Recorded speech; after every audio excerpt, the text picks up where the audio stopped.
আসসালামু আলাইকুম। বাংলাদেশের চিলড্রেন পার্টি তোরা এত তাড়াতাড়ি কেন বসে গেলি? আমার জানতে ইচ্ছা করে।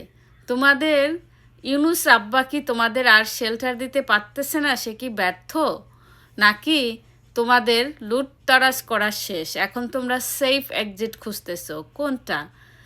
যতটুকু লুটতরাজ করার পরে যতটুকু টাকা বাংলাদেশে বাকি ছিল সেইটাও ওই দিন দেখলাম যারা ফকিন্নি সে বিকাশে টাকা নিচ্ছে মানুষের কাছ থেকে, তো সেইটাও তার করা শেষ। এখন সে দল থেকে পদত্যাগ করেছে। দল থেকে পদত্যাগ করার জন্য কি একদিনের নোটিশে হয়ে যায়? এটা তো নিশ্চয়ই তার প্ল্যান করা ছিল। ওই যে খাম্বা তারেক বলেছে না, I have a plan. So এইটা 100% ট্রু। তোরা যে চাঁদাবাজিও করেছিস বা এই যে ভিক্ষা করেছিস, বিকাশে টাকা নিয়েছিস, এগুলি তোদের প্ল্যান মোতাবেক হয়েছে। আর এই ফকিন্নি, তুই এখন পদত্যাগ করে তুই কোথায় যাবি? তুই কোথায় পালাবি? তোর সাথে তো আমাদের অনেক হিসাব আছে। তোদের মতো সন্ত্রাসীরা বাংলাদেশটাকে ধ্বংস করেছিস। ইউনুস খুনির কথা শুনে তোরা ইনোসেন্ট কিডসদেরকে মাথার ব্রেন ওয়াশ করে তাদেরকে নিয়ে তোরা এই বাংলাদেশটাকে ধ্বংস করছস। আর এই বাংলাদেশে যত ইনোসেন্ট বাচ্চাগুলি ছিল তাদের পড়ালেখা ধ্বংস করেছিস। তোদের সাথে লাফালাফি করতে গিয়ে কত মায়ের বুক খালি হয়েছে, কত বাবার কত কত সন্তানের বাবা হারা হয়েছে, কত সন্তানের মা হারা হয়েছে তোদেরকে সাপোর্ট করতে গিয়ে। কারণ তোরা চিলড্রেন, বাচ্চাদের ইনোসেন্ট বলে সবাই তোদেরকে সাপোর্ট করেছে। তো তোরা সেই সুযোগ নিয়ে পুরা বাংলাদেশটাকে তছনছ করেছিস। এখন তোরা কোথায় পালাবি? বাংলাদেশের ভাইদেরকে বলবো, এই চিলড্রেনদেরকে যেতে দিয়েন না, কারণ ওরা না বুঝ। ওরা বাংলাদেশে যেটা করেছে না বুঝের মতো আরেকজনের পরামর্শে করেছে। এখন ওরা বাংলাদেশ থেকে পালাতে চায়, সেটা ওরা না বুঝে যেতে চায়। ওরা আমাদের সাথে যে ওদের বোঝাপড়া আছে সেটা হিসাব না দিয়ে যেন যেতে না পারে, সেই দিকে খেয়াল রাখুন।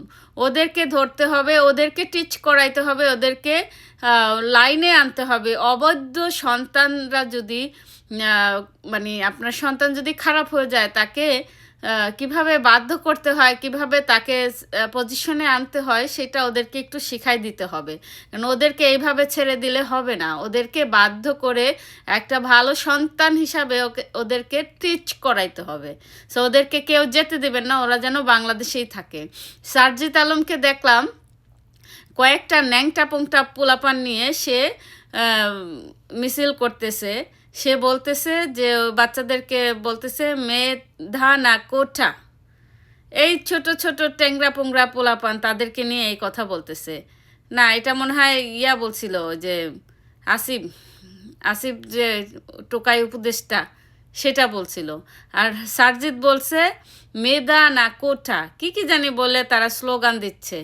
এই সব চিলড্রেন পার্টি, তোদের কাজ কারবার যে ছোট ছোট বাচ্চারাও তোদের চেয়ে জ্ঞানী। তোরা যে কাজ করবার করেছ সেটা সবাই জানে, কিন্তু বাংলাদেশের ইনোসেন্ট মানুষগুলোই ব্রেন ওয়াশ হয়ে তোরা বাচ্চা বলে তোদেরকে সাপোর্ট করেছে।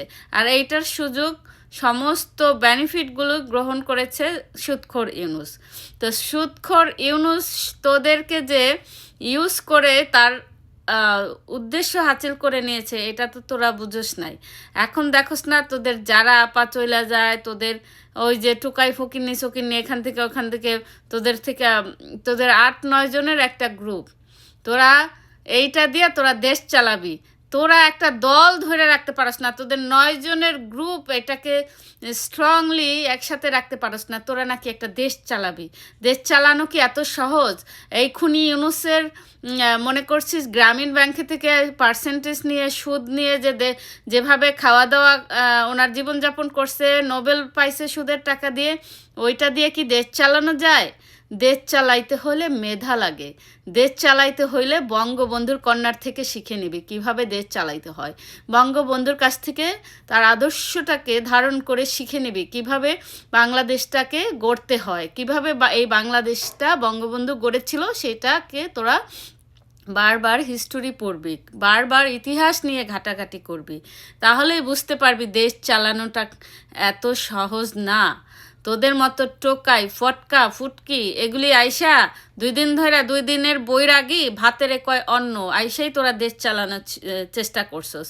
তোরা তো এখন লাপাঙ্গা হয়ে চলে যাচ্ছস এখান থেকে ওখানে। কেন তোদের কোনো পাত্তা নাই? কেন তোরা পালাচ্ছিস? কেন জানের ভয় করছে?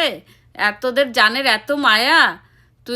তোরা কি একটা নেতা হইতে গেলে তার জানের মায়া থাকে না, তার নামতে হয় মাথায় কাপড় বেঁধে যে আমি এই মাঠেই নেমেছি, কাফনের কাপড় বেঁধে আমি মাঠেই নিমেষে শেষ হয়ে যাব, এই প্রতিজ্ঞা করে নামতে হয়।